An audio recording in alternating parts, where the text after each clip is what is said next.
Radio Actual FM, la emisora que usted prefiere.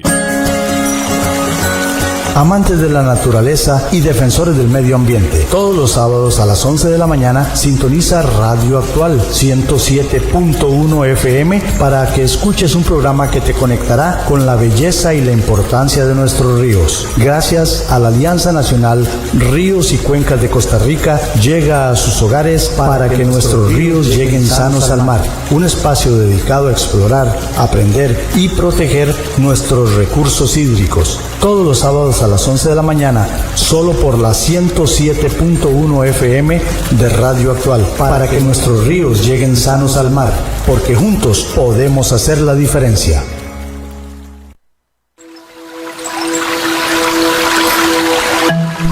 La Alianza Nacional Ríos y Cuencas de Costa Rica presenta su programa para que nuestros ríos lleguen sanos al mar.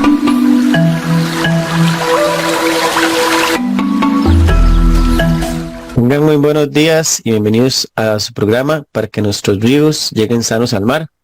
Programa auspiciado por la Alianza Nacional Ríos y Cuencas de Costa Rica y transmitido todos los sábados a las 11 a.m. por su emisora Radio Actual 107.1 FM y por nuestras redes sociales en Facebook Live. Jonathan Navarro Picado les saluda y les agradece su sintonía. Hoy contamos con la presencia de nuestra invitada Ania Cordero para desarrollar un tema muy importante titulado Escuela Municipal del Agua y el Ambiente, formando agentes de cambio para la conservación. Saludos, Ania. Muchas gracias por acompañarnos. Un gusto, muchas gracias a ustedes por tomarnos en consideración en este espacio. Para hablarles un poquito más de Ania, ella es máster en gestión de turismo sostenible, licenciada en educación ambiental y bachiller en biología tropical, experta en gestión de calidad de micro, pequeñas y medianas empresas turísticas, con 20 años de experiencia en coordinación y ejecución de programas de educación ambiental. Actualmente es la encargada del programa de educación ambiental en la Municipalidad de La Unión. Para empezar a entrar un poco más en detalle de este tema, quisiera que usted nos cuente un poco sobre sus experiencias con la educación ambiental, cómo se ha ido formando en esta línea que hay, ¿verdad?, que es tan necesaria y tal vez no hay tantas personas en Costa Rica en esa formación. Claro, muchas gracias. Sí, comentarles un poco, yo inicié mis estudios en biología en la Universidad Nacional y en esa oportunidad se abrió un espacio para sacar una licenciatura en educación ambiental. Entonces, creo que fuimos como la segunda generación, me parece, en la Escuela de Ciencias Ambientales. Un programa muy bonito, muy diverso, porque el único requisito era tener un bachiller aprobado en cualquier otra disciplina, no necesariamente ciencias ambientales. Entonces éramos un grupo muy diverso, habían abogados, habían docentes. Me acuerdo que había una estudiante de enfermería que venía incluso de otra universidad porque se aceptaban personas de otras universidades. Entonces, dentro de esa heterogeneidad, los espacios de discusión eran muy bonitos porque nos enriquecíamos todos en diferentes áreas, pero todos con un mismo fin, que es el de proteger el ambiente y principalmente formar a las personas para que tengan esa sensibilidad y esa conciencia ambiental. Entonces, a partir de ahí empecé mi formación y ya una vez egresada de la universidad, ingresé al Sistema Nacional de Áreas de Conservación. Ahí fue mi primera experiencia con educación ambiental, trabajando en una zona rural, en el área de influencia del Parque Nacional Corcovado, en Puerto Jiménez. Fue una experiencia muy enriquecedora porque socializar con los grupos de esta zona es un reto. En ese momento todavía existe, pero en ese momento más el impacto que tenían los oreros dentro de las áreas de conservación, los cazadores, todo el problema que existe con las especies amenazadas de ahí de esta área silvestre, y el tema de la tala indiscriminada de árboles también que se estaba dando en la zona.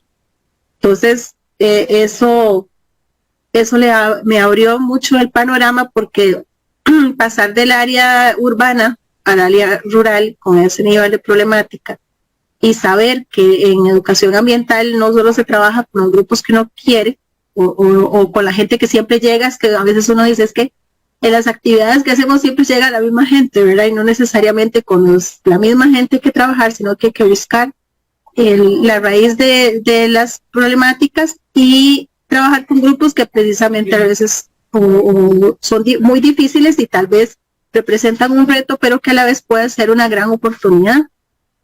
Recuerdo que en ese momento también estaba el Instituto Nacional de Biodiversidad formando para taxónomos, una experiencia muy linda también en el área, porque precisamente muchos de los parataxónomos que se formaron en ese espacio, en esa área, fueron oreros, fueron cazadores, ¿verdad? Que conocían perfectamente el área del parque y que eso representaba para ellos una facilidad en el sentido de que si querían luego capacitarse para hacer guías de turismo o si querían identificar alguna especie de planta o de árbol en el sitio, para ellos era más fácil ubicarlos debido a su conocimiento de la zona, ¿verdad? Entonces fue algo muy bonito, que de hecho creo que la única experiencia a nivel nacional en sus momentos cuando existió el envío de formar este grupo de parataxónomos, identificando y haciéndoles cambiar a ellos esa percepción de que los recursos pueden ser usados, ¿verdad? De manera que podamos apreciarlos, podamos valorarlos, podamos aprender sobre ellos y trabajar para su conservación en vez de explotarlos. Sí, esa experiencia de los parataxónomos en diferentes partes del país ha sido enriquecedora. Por allá escuché sobre Reinaldo Aguilar, Socorro Ávila, personas que saben un montón y es impresionante cómo, ¿verdad? Personas, ciudadanos, ¿verdad? Pueden llegar a empoderar y a contagiar a otro montón de gente, ¿verdad? En esa línea.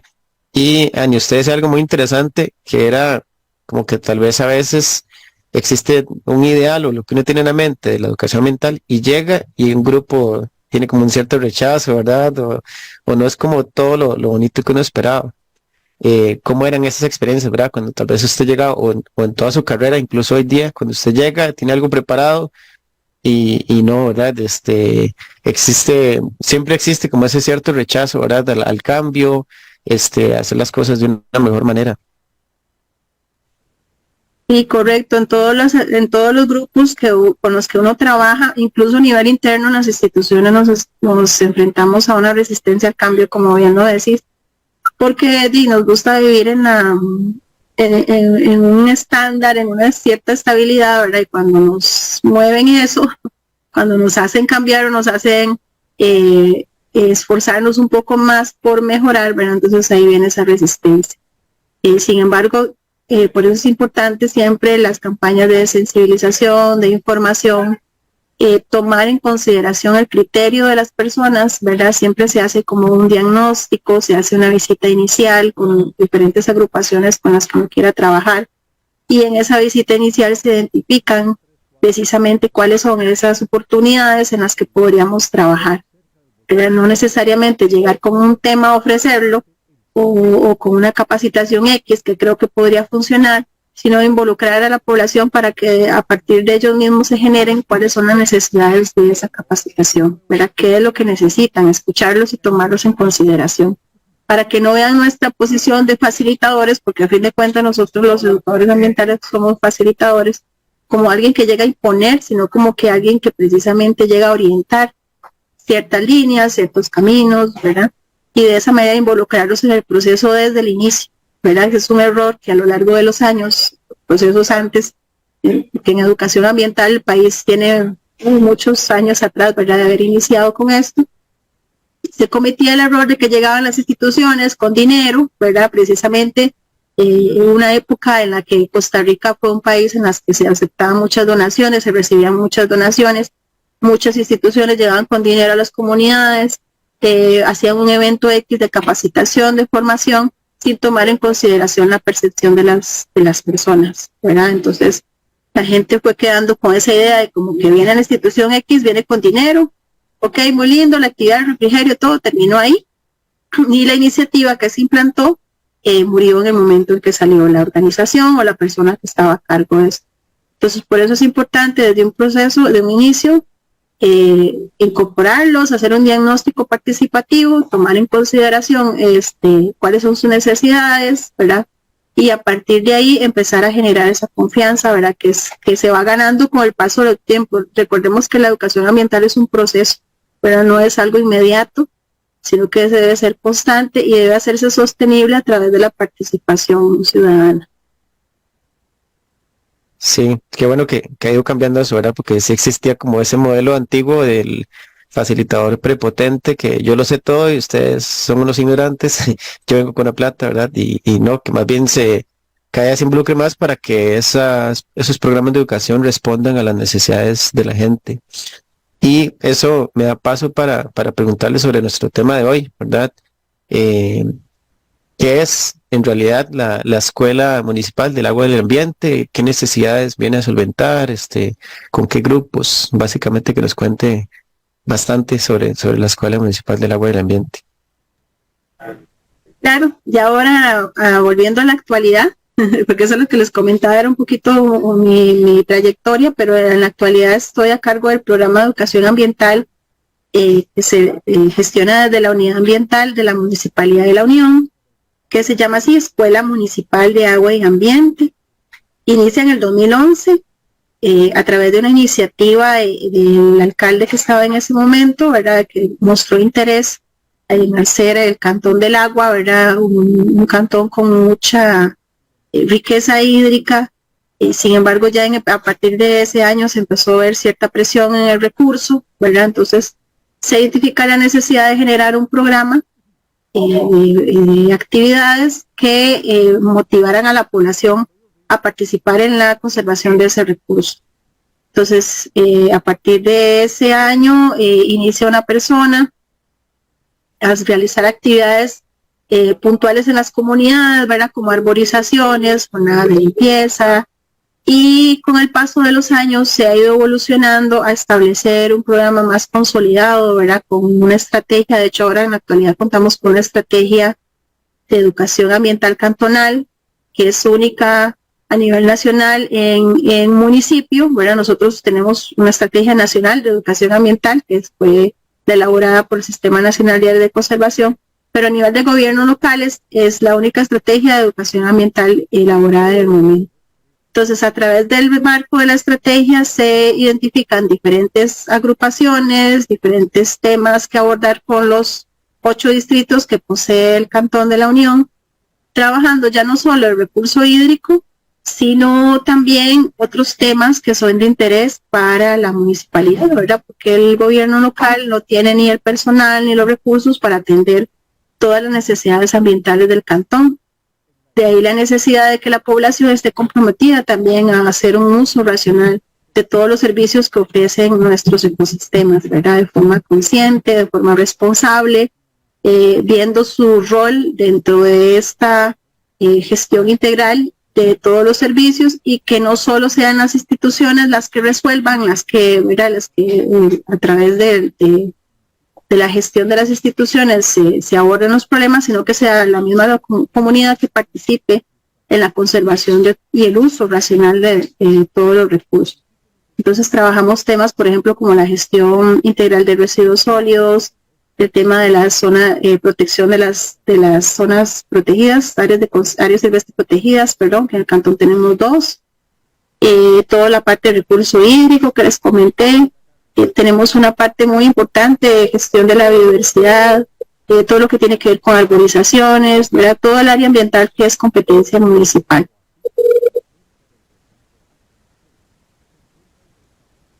Comentarles que en un inicio no teníamos una infraestructura, porque siempre cuando uno escucha el nombre Escuela Municipal de Agua y Ambiente se imagina como la escuela, ¿verdad? La infraestructura. Sin embargo, hace 2 años, a través de una alianza con el Instituto Costarricense de Electricidad, logramos obtener una propiedad que está dentro de la zona protectora del río Tiribí, donde el cual tenemos un aula, una infraestructura ya donde podemos desarrollar ciertas actividades en el tema de educación y capacitación. pero siempre las actividades se han realizado, digamos, dirigiéndonos hacia los grupos de población, ya sea los centros educativos, asociaciones comunales, grupos de adultos mayores, pues se trabaja con todas las edades y con todos los sectores, con las fuerzas vivas que tenemos dentro del cantón, y aprovechando en la actualidad ese espacio, el Parque Ambiental del Río Tiribí, donde tenemos la infraestructura del aula para desarrollar las actividades de capacitación. En ese espacio tenemos también un vivero, tenemos un huerto, bueno, están los senderos donde podemos ofrecer también recorridos guiados, y hay muchas actividades que podemos también ahí desarrollar. Tenemos proyectos a futuro muy bonitos ahí, de que ese espacio sea un espacio abierto al público.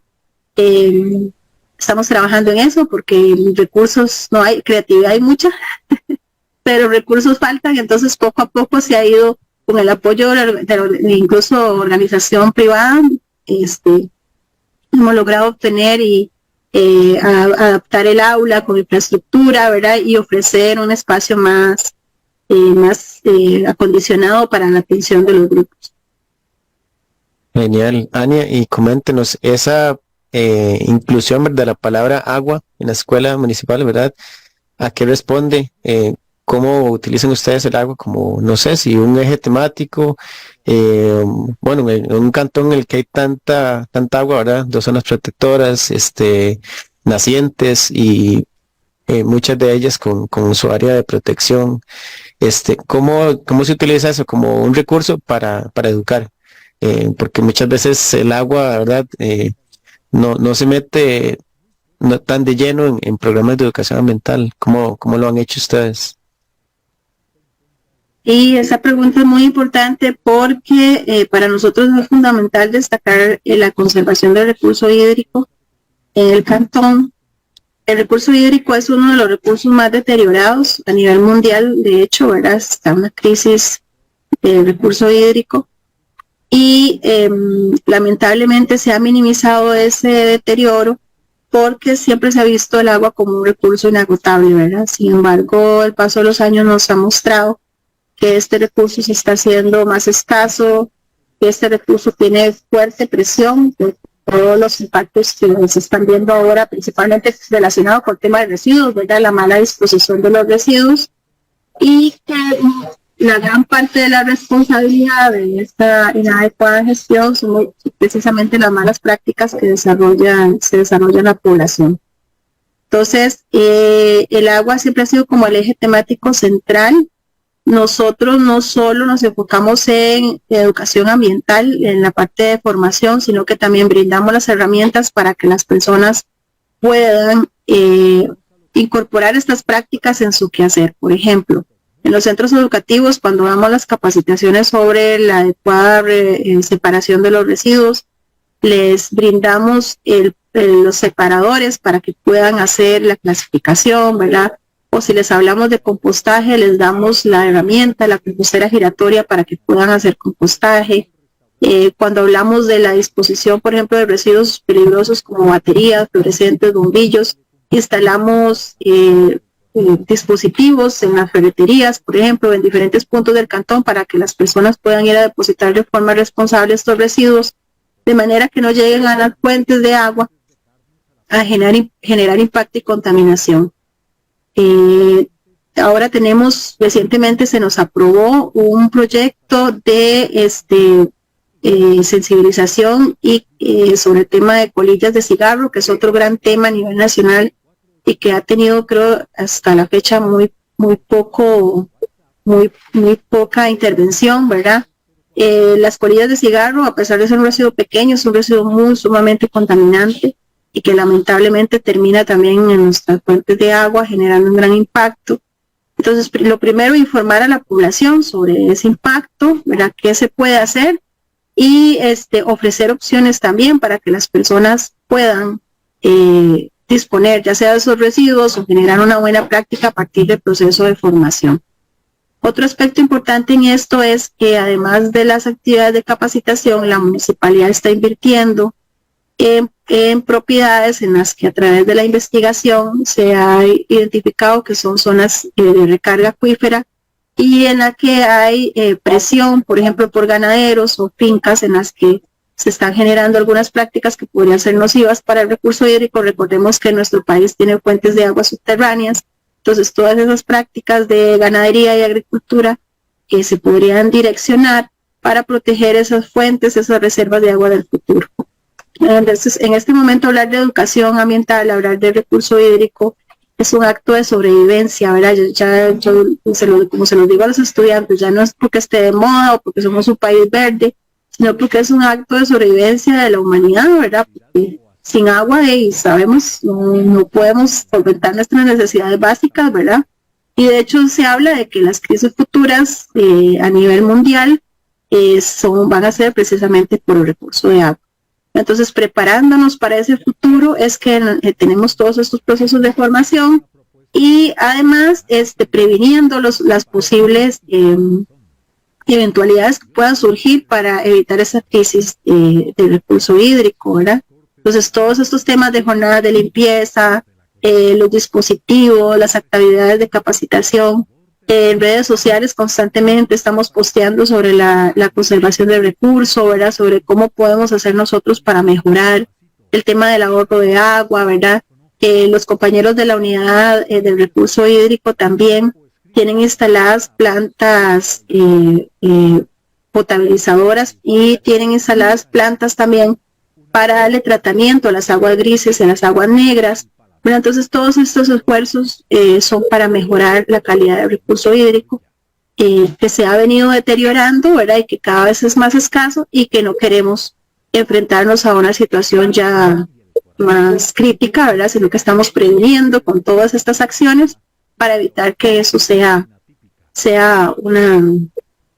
sea un problema, sino que llegue a ser más bien una fortaleza para el cantón.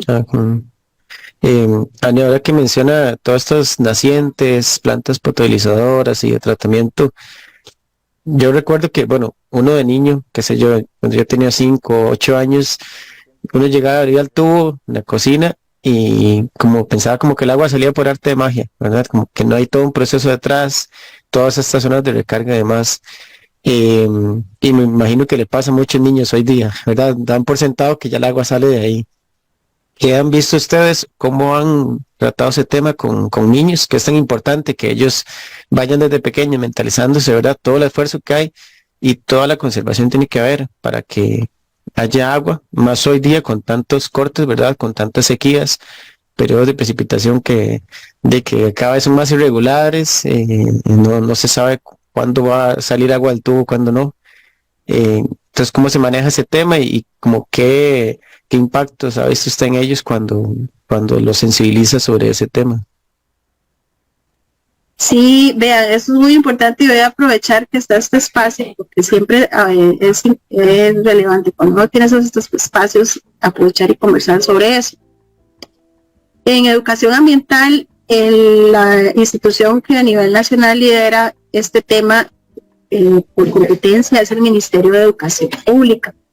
Nosotros como municipalidades estamos llamados a apoyar estos procesos, ¿verdad? Pero si nosotros entramos dentro del plan de estudio del Ministerio de Educación, que hay un eje transversal dentro del plan de estudios, que es el de educación ambiental, lamentablemente este eje se ha invisibilizado por toda la carga que llevan niños en la actualidad, la carga académica, los adolescentes, todo el sistema de educación pública. Y la pandemia nos trajo abajo mucho de este esfuerzo que se venía haciendo en educación ambiental y en educación pública. Entonces, ¿qué es lo que significa esto? Significa que lo que los niños están viendo en la actualidad sobre el recurso hídrico es el ciclo del agua, ¿verdad? Las prácticas también como de ahorro de agua, ¿verdad? De cerrar la llave, cuando nos lavamos los dientes, esas cositas que llamaríamos básicas. Sin embargo, el transporte de lo que decís de dónde viene el agua, ¿verdad? Porque es importante cerrar la llave cuando me estoy lavando los dientes, ¿verdad? Entonces, esa experiencia vivencial que también se ha visto limitada en los centros de educación pública por los pocos espacios que tienen también de salida del aula, porque estamos hablando de que la educación ambiental no debe verse como un proceso en 4 paredes, sino que debe ser una experiencia vivencial y práctica para que trascienda, ¿verdad? Porque no es lo mismo que a mí me den un contenido en el aula a yo vivirlo en un espacio abierto donde yo pueda ver cómo se potabiliza el agua, ¿verdad? ¿Por qué es que existe el cobro del recurso hídrico? ¿Verdad? Todo este proceso nosotros lo vemos en las giras educativas que hacemos en la planta potabilizadora.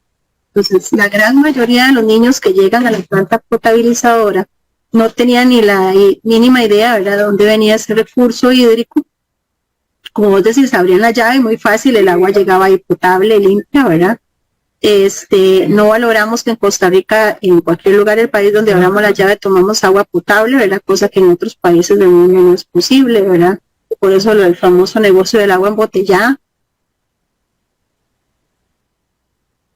Ay, perdón.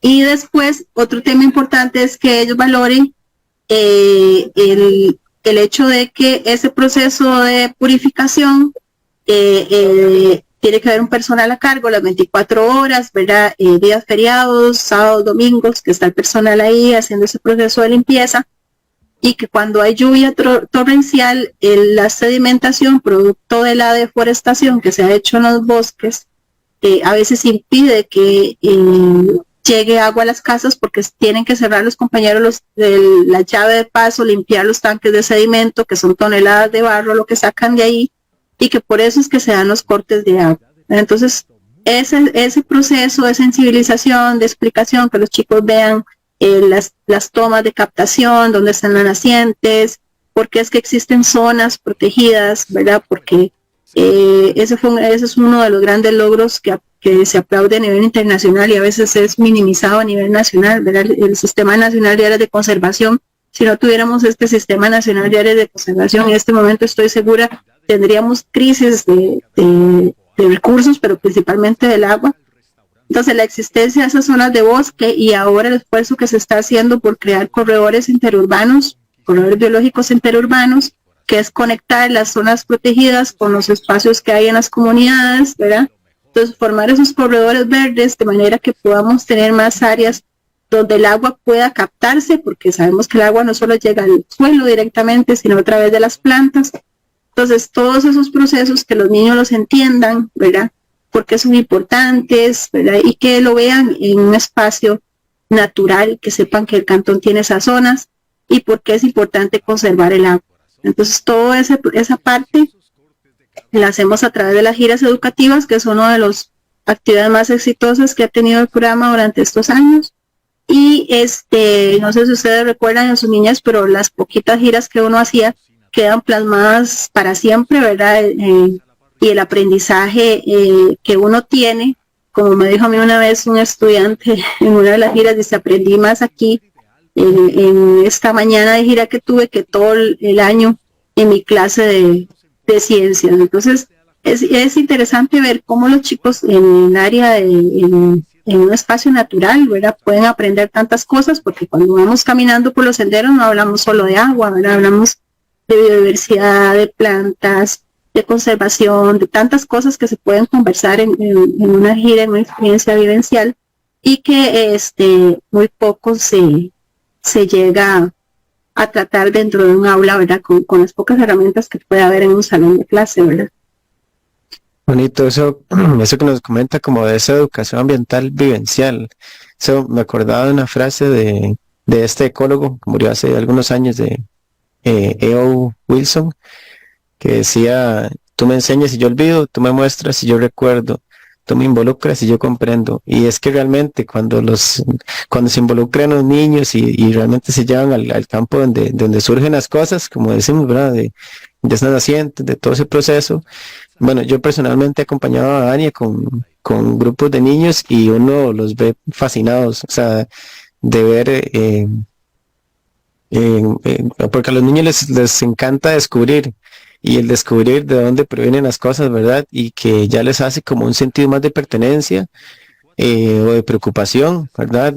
Uno oye los comentarios, ¿verdad?, como ahora sí hay que tener cuidado, cuando uno les habla de todo lo que son residuos que no tienen que echar por la cocina, ¿verdad?, lo que son las grasas, los aceites y esas cosas que se les enseña muy bien sobre el manejo de los residuos, de materias orgánicas que se producen como que los niños tienen como más esa sensibilidad, ¿verdad? O esa preocupación y bueno, y sirve para propagar también a los familiares de ellos, a todo ese círculo alrededor de ellos. Y en ese sentido, Ania, ¿qué avances ha visto usted en estos temas de educación ambiental a nivel de este programa? Vamos a empezar como desde lo más local, ahorita le voy a preguntar qué piensa usted más a nivel nacional, pero a nivel del cantón, ¿qué cambios ha visto usted en las personas de la comunidad, en los niños, en los grupos con los que trabaja? Claro, con el paso de los años, bueno, el programa se ha visto fortalecido con instituciones que tenemos aliadas. Es importante mencionar que este trabajo no se ha hecho solo.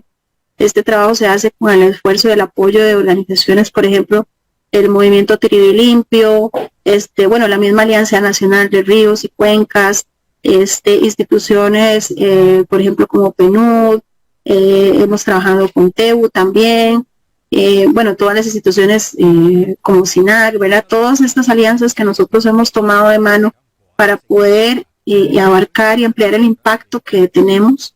Estas fuerzas de trabajo nos han permitido darle sostenibilidad al programa y que las actividades se amplíen y ofrecerle a la población también actividades más atractivas, ¿verdad? Porque a veces necesitamos nosotros como seres humanos no solo la charlita, ¿verdad? Y que el video y eso, sino opciones más diversas donde las personas puedan participar. Entonces, hemos ampliado las actividades, hemos ampliado el uso de las zonas protectoras, ¿verdad? Ahora que les comentaba del aula educativa, tenemos estos espacios de capacitación en diferentes horarios, incluso los sábados se realizan actividades.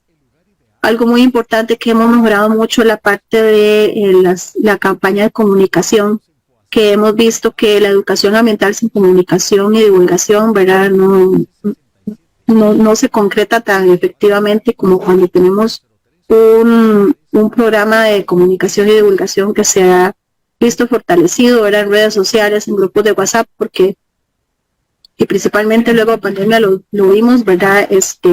Se ha ampliado el impacto en las redes sociales, ¿verdad? En los medios de comunicación. Entonces, cómo llegar a través de los diferentes medios con estos mensajes ha sido importante la evolución del programa y cómo brindar herramientas, ¿verdad? Esto que les hablaba, los puntos ecológicos, las composteras, los dispositivos. Siempre estamos pensando en la municipalidad cómo ofrecer opciones para que las personas se les facilite la disposición de residuos, ¿verdad? Y que ya no sea una excusa ir a dejar el sillón en la esquina, ¿verdad? Sino, señora, se lo recogemos en la puerta de su casa, ¿verdad? Se lo llamamos, coordinamos, ¿verdad? Entonces, todo el trabajo que hace la municipalidad es precisamente para evitar que ese residuo llegue ahí, ¿verdad? Entonces, ofrecerle a las personas esa opción tiene su trabajo. Hay una persona atrás, hay un personal atrás, y eso es importante que la gente lo valore, porque tal vez no se ofrecen otros gobiernos locales, pero algo que hemos visto a nivel nacional es que si en un municipio empiezan con un tema o con alguna actividad, ya el otro se pica, como decimos, ¿verdad? A nivel nacional, entonces ya el otro gobierno local tiene también sus composteras, quiere también los colilleros, entonces a nivel nacional vamos formando una mancomunidad, que ahora es un tema que hemos venido también evolucionando y trabajando, que es trabajar en alianzas con otros gobiernos locales, ¿verdad? Ya no enfocarnos solo con nuestros recursos, sino aquí, por ejemplo, trabajamos con la Municipalidad de Desamparados, con Curridabat, con Militos de Oca, San José, en una mancomunidad, para resolver juntos principalmente el tema de los residuos, que es un agravante también a nivel nacional. Nos estamos quedando sin espacios para depositar los residuos sólidos, entonces y es algo que no podemos resolver solos, sino que necesitamos el acompañamiento de otros gobiernos locales. Pues todo eso nos lleva a progresar en todos estos temas. Sí, ha sido un avance más en escalarlo desde lo que se hace a nivel de cantón hasta incluso, como usted lo menciona, áreas aledañas, que el agravante siempre en ambiente, ¿verdad? Es los recursos, tiempo y recursos, y si entre varios pueden compartirse esa carga, mucho mejor, porque es un bien común, ¿verdad? El que se pueda manejar estos residuos adecuadamente o el que se pueda proteger de los ambientes, el recurso hídrico, y salen ganando todos, incluso cuando hablamos como a un nivel de sistema, que los efectos de un lugar van a dar aguas abajo o demás, ¿verdad? Entonces, impresionante, y qué bueno que se den esos avances. Y ahora sí le voy a hacer la pregunta, Ania, ¿cómo ve usted el nivel de educación ambiental o los esfuerzos de educación ambiental que se están dando a nivel de país, o sea, en Costa Rica? Bueno, nosotros hace unos años hablábamos mucho de este tema de educación ambiental a nivel nacional, y creo que lo hemos venido dejando como de lado, ¿verdad? Yo siento que a nivel nacional se hacen muchos esfuerzos, incluso ONGs, ¿verdad? No tanto a nivel de instituciones públicas, pero la ONG y las organizaciones privadas han hecho mucho trabajo en educación ambiental a nivel nacional. Y creo que eso se ha ido invisibilizando, disminuyendo, y es importante que sea otra vez como puesto a la luz todas esas actividades y acciones que se realizan. Se está haciendo un esfuerzo por crear una red nacional de educadores ambientales, por el propósito principalmente de buscar estos espacios de intercambio de opiniones, experiencias, formación, y que permita a esta red nacional fortalecer ese tema. Sin embargo, creo que, bueno, ya lo comenté hace un rato, el Ministerio de Educación Pública tiene una deuda con educación ambiental que es importante que se atienda y se resuelva. Yo he visto, pues yo trabajo con los dos sectores, educación pública y educación privada, que en la educación privada se ha hecho un esfuerzo más por mejorar esas buenas prácticas en la niñez y en los adolescentes. Sin embargo, en educación pública nos estamos quedando rezagados. Entonces sí es importante que a nivel del MEP se actualice, porque está desactualizado ese eje temático de educación ambiental, que se valore la opción de tomarlo como una materia más, porque ya vimos que el eje transversal no funcionó por sus diferentes razones, pero no funcionó. Entonces se valore la opción de tomarlo como una materia adicional, incorporarlo dentro de los planes de estudios, incluso a nivel universitario, ¿verdad? Es importante esto. La Universidad Nacional lo hizo muy bien, no sé si todavía, porque yo hace muchos años ya me desligué de la U, pero me acuerdo que cuando uno llevaba las materias introductorias, había por obligación que llevar una materia de educación ambiental relacionada con ambientales, independientemente de lo que usted quisiera estudiar. Entonces, todos estos espacios de formación te permiten tener una mejor idea de cómo queremos una Costa Rica, que el ICT ha promocionado, ¿verdad?, a nivel internacional. Mencionando otra vez a Invio, me recuerdo una frase muy bonita que Invio en su momento acopió, que era el tema de bioalfabetización. Bioalfabetización significa que todos estemos hablando un mismo idioma en materia ambiental, ¿verdad? Entonces se hablaba de algo muy bonito, que sería que desde que el visitante ingresa al aeropuerto, la persona que le reciba, desde el oficial de seguridad o la persona que hace su trabajo de limpieza, sepan hablarles sobre la biodiversidad de Costa Rica, por ejemplo, a las personas, a la gente, dónde puedo ver tal especie, ¿verdad? ¿Qué especies de árboles son importantes? Cosas tan simples, cuál es el ave nacional, cuál es el árbol nacional de Costa Rica, que a veces uno, tirando preguntas sueltas, les pregunta a los chicos, ¿cuándo es el día del árbol? Se quedan así, pensando, ¿verdad? Y decimos, ¿cómo hemos olvidado el día del árbol? Antes celebrábamos el día del árbol, íbamos y hacíamos una actividad de la escuela, plantábamos, y ahora no sé si tan siquiera se celebra, ¿verdad? Si los chicos tendrán una idea cuál es el día, esas fechas tan importantes, ¿verdad? Pero cosas tan simples que nos hacen tener esa orgullo de Costa Rica, nuestra biodiversidad, y lo mejor aún cómo nosotros podemos conservarla, ¿verdad? Entonces, creo que por ahí va el tema, se está haciendo un esfuerzo, pero creo que todavía a nivel de instituciones públicas podríamos mejorar. El Ministerio de Salud también, tema de residuos, aguas residuales, ¿verdad? Todos estos temas.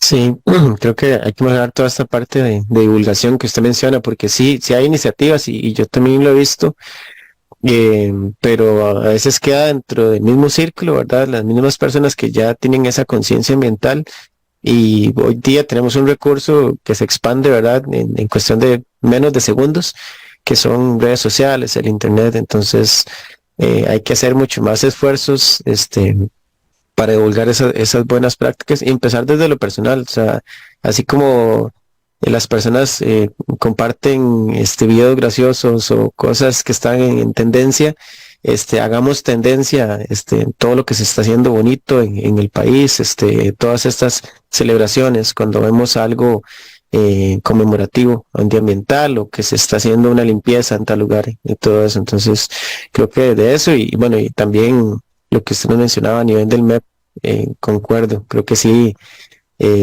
se hace falta meter mucho más mano en eso, porque se ha dejado muy de lado y bueno, se está trabajando con uno de los grupos más importantes de educación ambiental, que son de los niños y jóvenes, porque si no, ¿qué nos espera, verdad?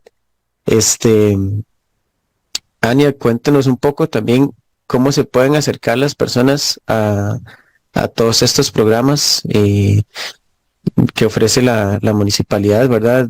Desde la educación ambiental, desde la unidad ambiental, ¿en qué medios pueden encontrar como información, voluntariados, cómo se puede involucrar a las personas, ¿verdad? Los que están preocupados en participar, ¿cómo se pueden involucrar?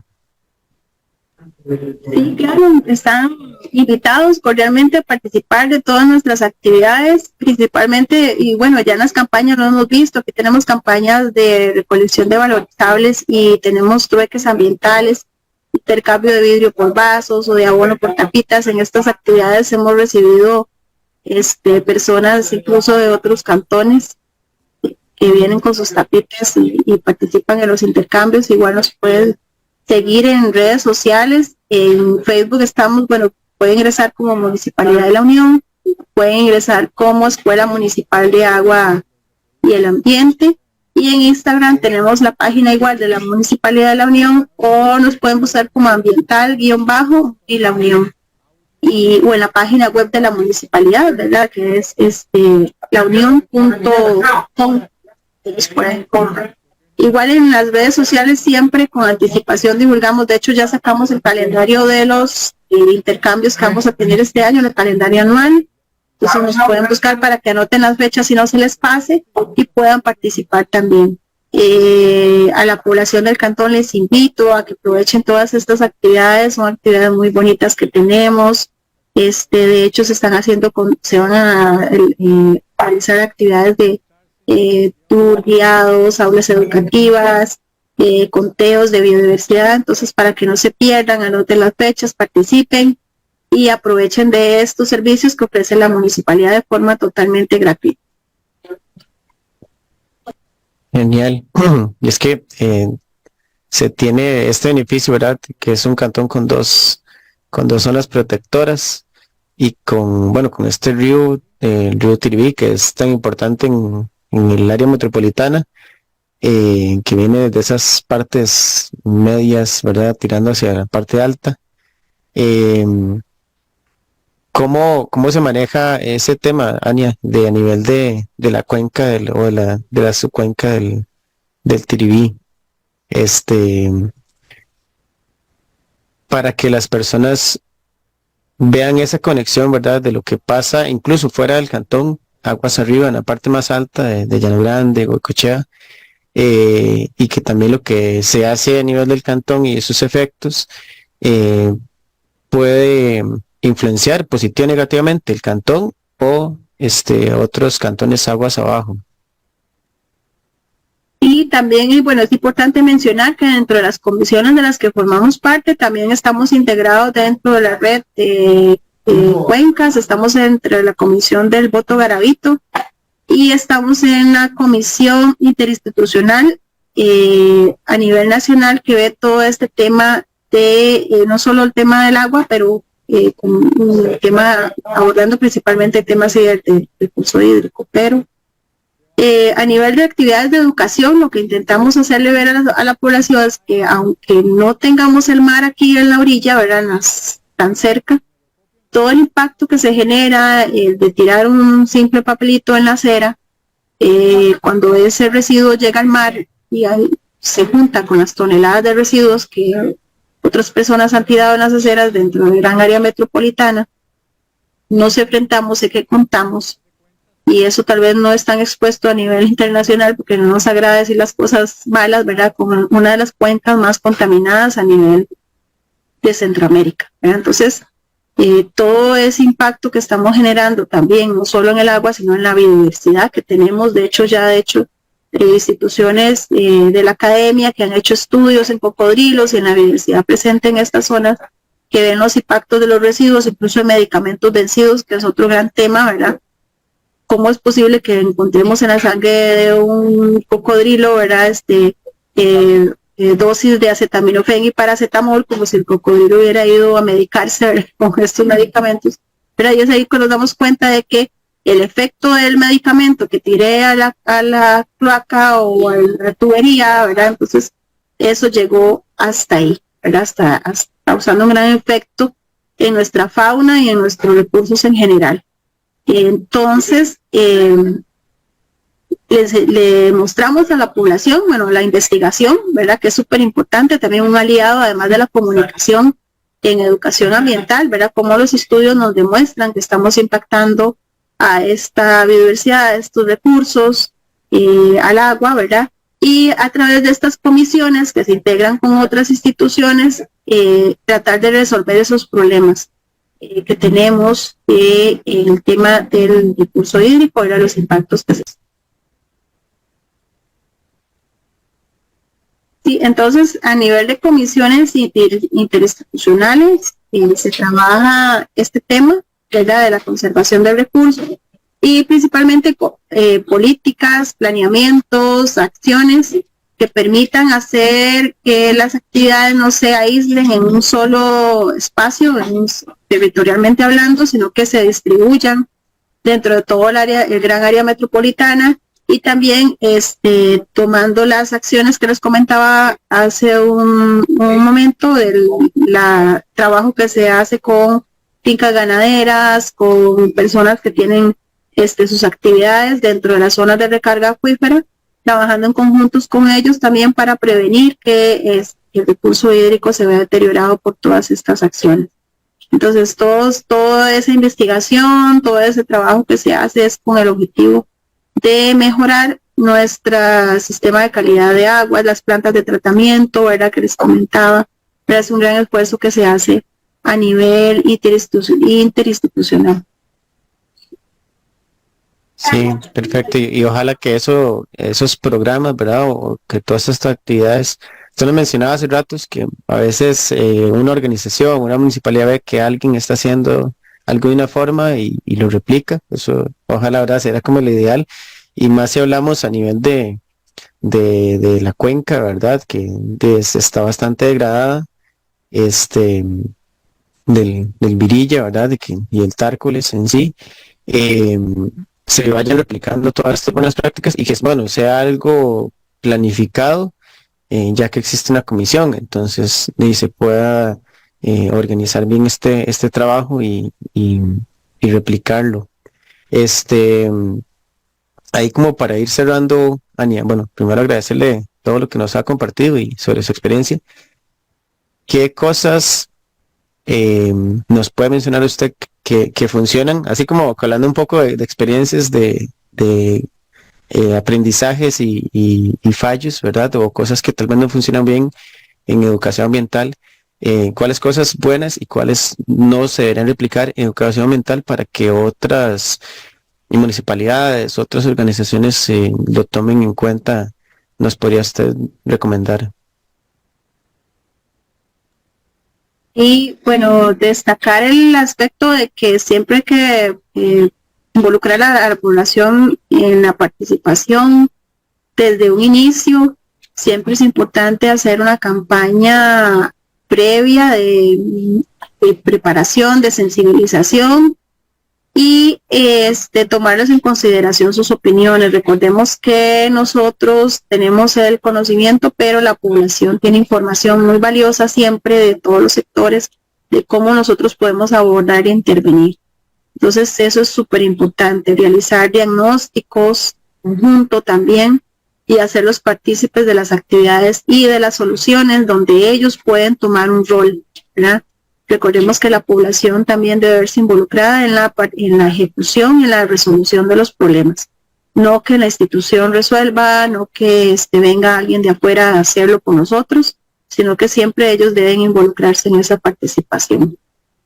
Ofrecer herramientas para que puedan implementar, poner en práctica todas estas soluciones que estamos, o aportes que estamos brindando, y buscar de qué manera poderle dar la sostenibilidad a estas iniciativas, ¿verdad? Para que no se caigan con el tiempo, para que no terminen en el momento que nosotros no estemos, o que le deleguemos la función a otra persona, sino que sean sostenibles, ¿verdad? Entonces, todos estos procesos nos colaboran principalmente líderes, formar líderes que nosotros veamos en las comunidades y tenerlos como aliados para todas estas acciones que nosotros podemos hacer. A nivel de gobiernos locales es importante hacer lo que llamamos cabildeo. Cabildeo es como un proceso de convencimiento, porque sabemos que cada 4 años cambiamos de gobierno. Entonces, empezar con los síndicos, con los regidores, que son las personas que trabajan en las comunidades, ¿verdad? Para que ellos también puedan ser aliados en estos procesos de formación y las actividades que tenemos. Y pues empezar, siempre como les digo, empecemos, no seamos tan ambiciosos, empecemos con una acción, y si vemos que ya esa acción está instalada, podemos seguir poquito a poco. Priorizar es importante a nivel de instituciones, porque a veces queremos hacer demasiado, ¿verdad? Y tenemos tal vez los recursos suficientes o el personal. Empecemos por lo básico, a priorizar qué son las acciones que debemos desarrollar. Participemos en las alianzas con otras instituciones. Recordemos que no podemos trabajar estos temas solos, ¿verdad? Que podemos apoyarnos en otras instituciones que están dispuestos y dispuestas a colaborar, y predicar siempre con el ejemplo, ¿verdad? Entonces, es muy bonito cuando uno, por ejemplo, llega a hablar, hay otro programa, ¿verdad?, que a nivel nacional se destaca mucho las buenas prácticas, que es el programa Bandera Azul Ecológica, ¿verdad?, que también empezó por el tema del recurso hídrico. Hay una categoría de hogar que es muy linda, porque desde el hogar se compromete a la familia a empezar con estas buenas prácticas y a ir midiendo con el tiempo, con los parámetros y las evidencias, cómo voy yo gestionando esas buenas prácticas en el hogar.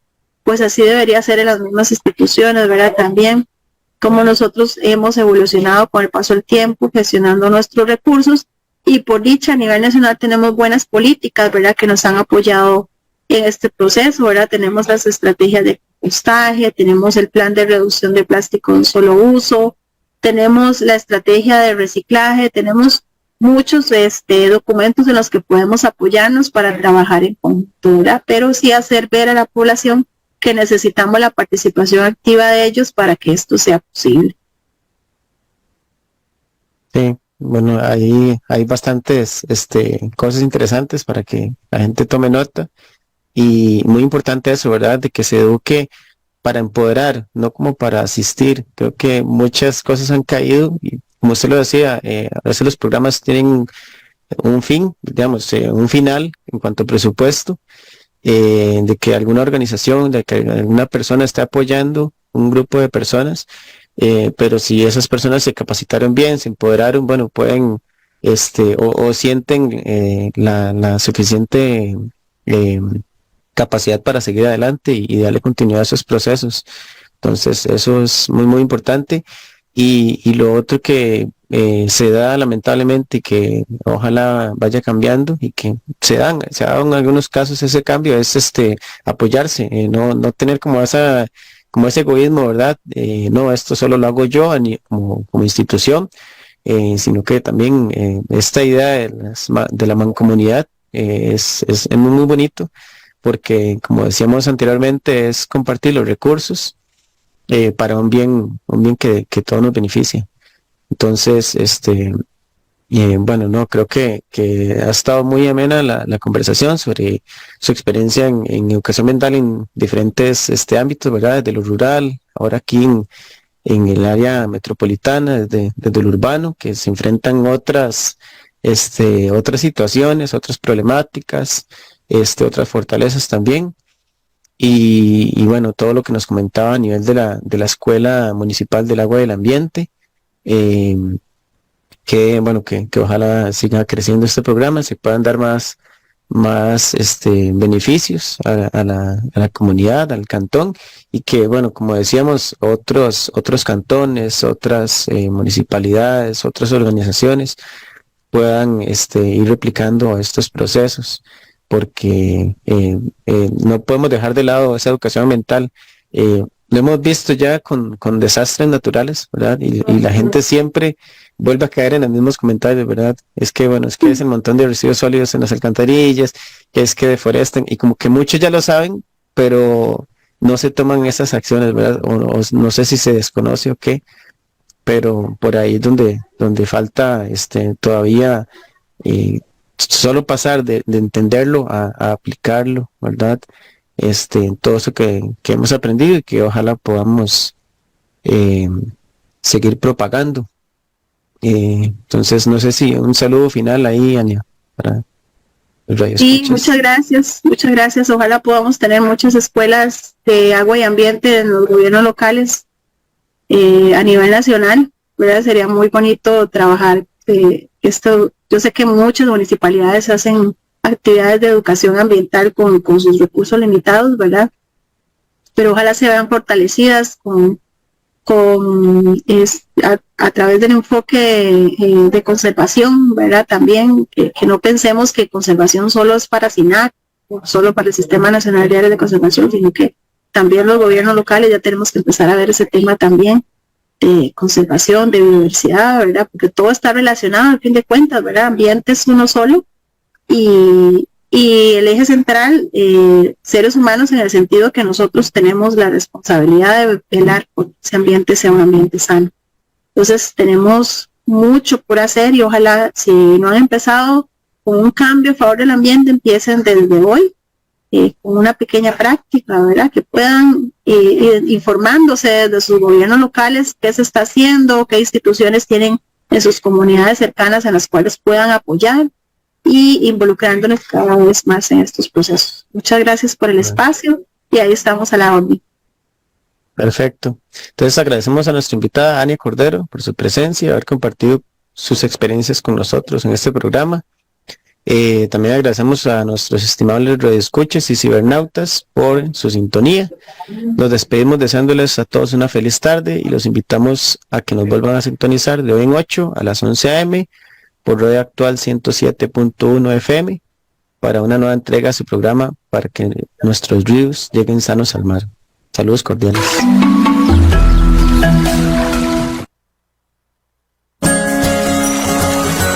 Amantes de la naturaleza y defensores del medio ambiente, todos los sábados a las 11 de la mañana sintoniza Radio Actual 107.1 FM para que escuches un programa que te conectará con la belleza y la importancia de nuestros ríos. Gracias a la Alianza Nacional